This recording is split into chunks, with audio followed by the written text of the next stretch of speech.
Situé dans le Queyras, région montagneuse au climat difficile mais ensoleillé pendant plus de 300 jours par an, le village de Saint-Véran est bordé de montagnes culminant à plus de 3000 mètres.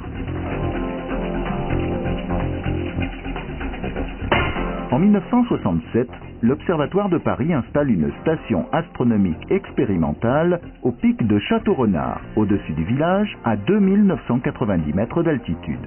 Une étude de différents sites astronomiques en France sélectionne cette station comme étant le meilleur site d'Europe continentale pour accueillir un télescope de 4 mètres. Mais celui-ci sera finalement construit à Hawaï. En 1974, une coupole de 7,50 mètres de diamètre qui se trouvait à l'Observatoire de Paris est transportée à Saint-Véran.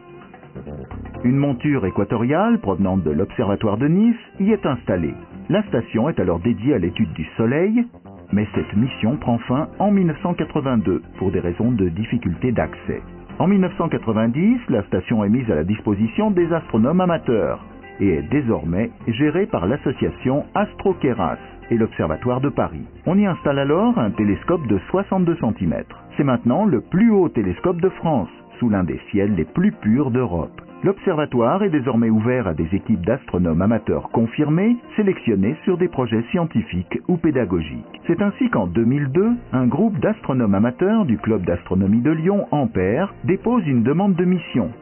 Le comité scientifique d'Astro-Queyras leur alloue la semaine du 28 septembre au 6 octobre 2002. Cette équipe se compose de François Cochard, Pierre Farissier, Olivier Garde, Jacques Michelet, Jean-Paul Roux, Olivier Tizy et Adrien Viciana. Ils rejoignent un samedi d'octobre le petit village de Saint-Véran, puis l'observatoire astronomique par une très longue piste incertaine à travers les alpages.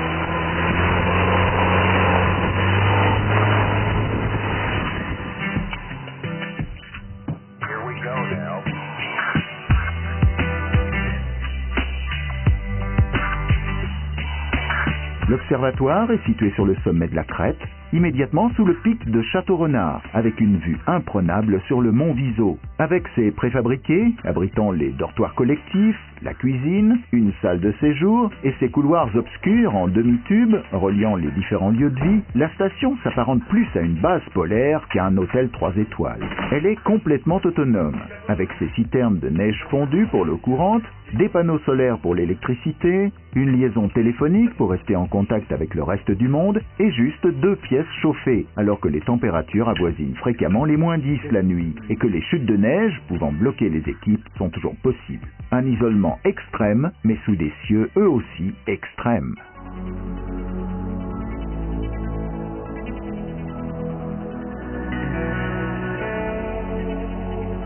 Le télescope principal de l'Observatoire de Saint-Véran a un miroir primaire de 62 cm.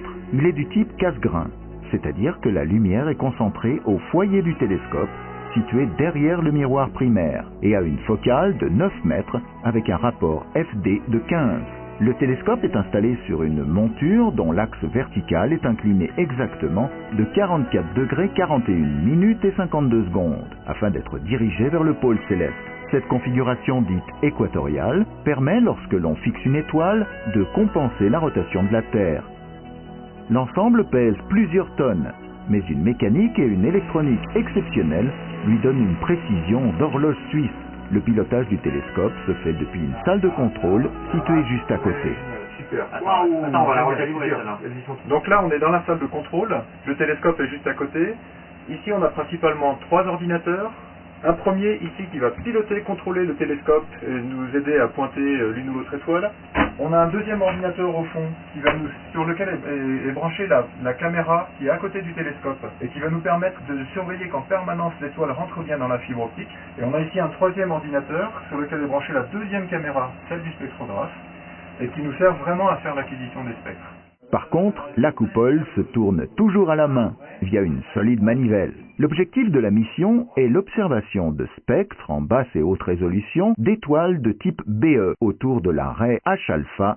Mais qu'est-ce qu'une étoile BE? Les BE, c'est une sous-classe des étoiles B.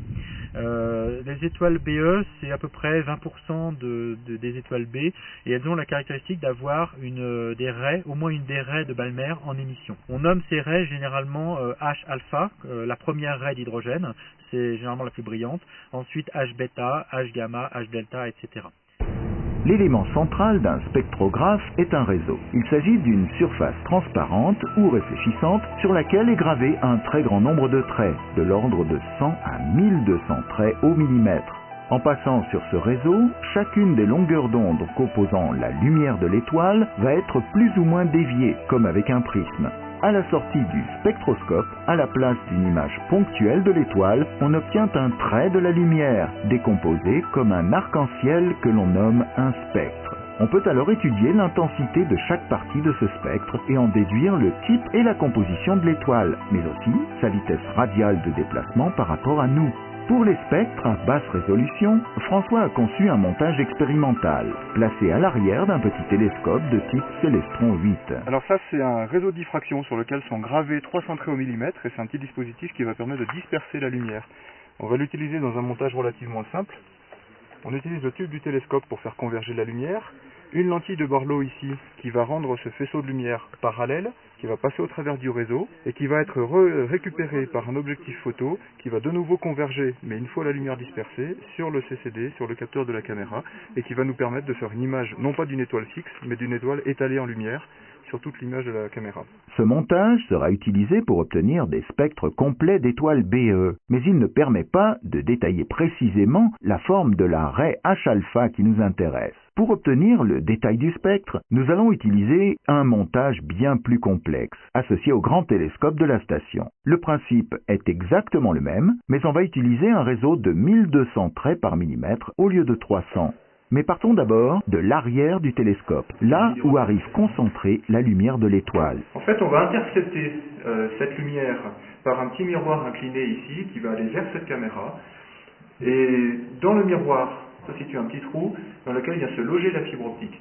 Cette caméra, en fait, va nous permettre de repérer où est l'étoile et de la positionner au centre de ce miroir, et donc dans la fibre optique. La fibre optique amène la lumière de l'étoile captée par le télescope dans un petit laboratoire situé sous la salle de contrôle, là où est installé le spectrographe. Donc c'est la fibre par laquelle arrive la lumière qui est collectée par le télescope.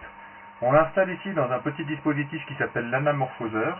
La lumière est donc émise par ce dispositif dans ce premier miroir, qui le transforme en un faisceau parallèle qui vient taper et rebondir dans le réseau de diffraction. C'est ce réseau qui fait l'étalement de spectres et qui va transformer la lumière en un spectre.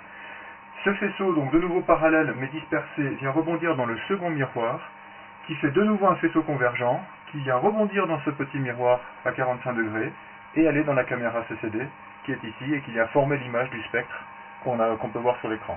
Mais avant d'en arriver là, il faut prendre en main et calibrer le spectrographe. Il s'agit d'orienter correctement le réseau afin d'être sûr que la caméra reçoive la partie du spectre autour de la raie H-alpha. Pour cela, au lieu de regarder une étoile, il faut envoyer dans la fibre optique la lumière émise par une source connue. La fibre optique a été enlevée du télescope et est positionnée en face d'une lampe étalon au mercure ou au néon. La lumière de cette lampe entre dans la fibre optique et part sur le spectrographe, où elle est décomposée par le réseau. Là, on a obtenu un superbe spectre, on a un beau pic ou 3 pics.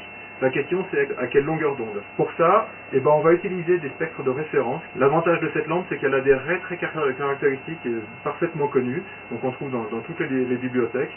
Et on est capable d'identifier un certain nombre de pics dont on connaît exactement la valeur. Et en comparant ces deux images qui ont été prises exactement dans les mêmes conditions, on va être capable de retrouver quelle est la fréquence exacte de ce pic. Maintenant que toute l'instrumentation est prête, les mesures sur les étoiles vont pouvoir commencer.